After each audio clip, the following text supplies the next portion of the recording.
Okay, to answer your question, no, this shit was very real. Nothing was fake. Alright,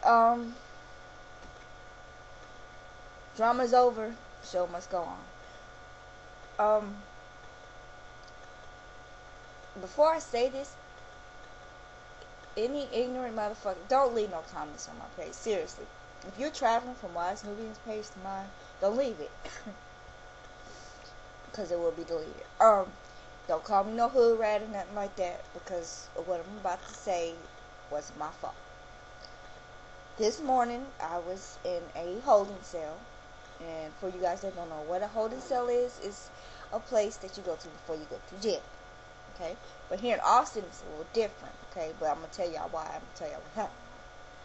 I was watching a video on YouTube about this beautiful young lady who uses kinky curly custard. And I really want some. So, yesterday I spent all day calling around trying to get some. Trying to find out where I can get it. And I finally found a place. And, first of all, let me just tell you, she gave me really fucked up directions. Okay?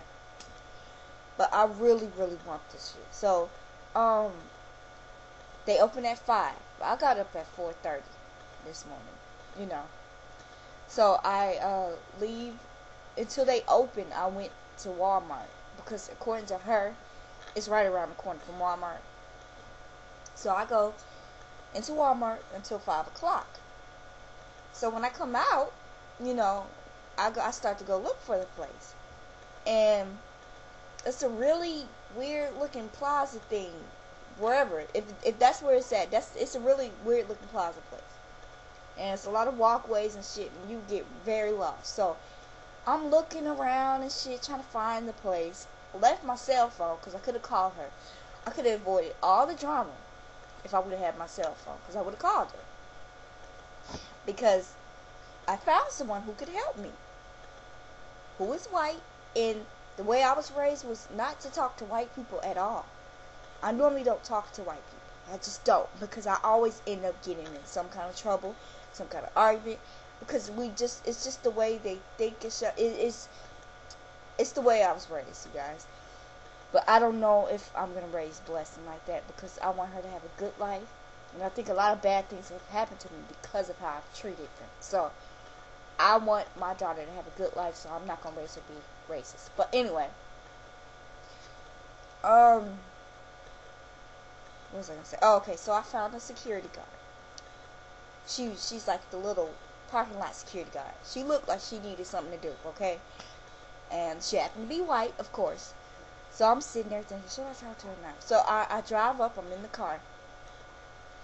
And I said, excuse me, before you know, oh, and by the way,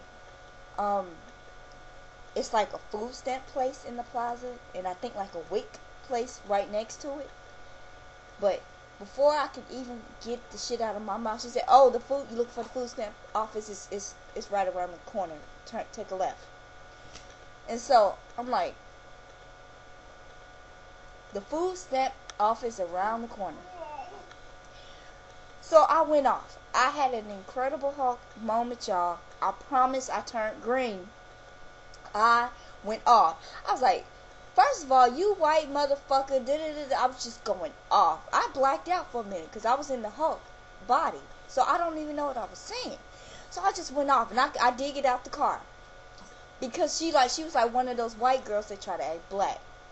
So I went off. I can't, and that's the worst kind. I can't stand them. But anyway, I went off. I got out the car, and all the time while I'm talking, she pulls out her radio, and she calls a black security officer. I guess she got to get a black person to come handle a black person. He happened to be a black man, so he came. Like 10 minutes later, man, what's the problem? You need to calm down. I'm like, I don't need to calm the fuck down. You know what this bitch just said to me? And he's like, please refrain from calling her a bitch. I'm like, bitch, bitch, bitch, bitch. And so, little did I know that he called the police. So, he called the police. They came and got me. And, they came and got me. I had all my information and shit in the car. And so when the police came and got me, I'm like, please just do not let my car get towed. My husband will kick my ass. I was like, I gave him his phone number and all of that. It's good that they called him, so he came and got the car. So all the whole time I'm sitting in the holding cell, like, that's the only thing I could worry about was the car, because I knew my daughter was gonna be straight. She would have died. It's a good thing he had the day off, y'all, because I don't know where my daughter would have went. But yeah, it went pretty bad. And then what scared me was, oh, this would happen here in Austin. Like, you have a chance, like in the holding cell, they dropped everything. Like, they said she had a little heated moment or whatever, and so I was let go. I didn't even get to make it to the cell, and I was very happy, because Austin jail is weird. It's weird as fuck. It's not like Detroit jails. But anyway, I go, and when my husband comes to get me, what scared me the most was he didn't say anything to me. He didn't say shit to me. He was quiet. And I got in the car, and he's just like this, driving. Had his little chameleon sitting on, just quiet.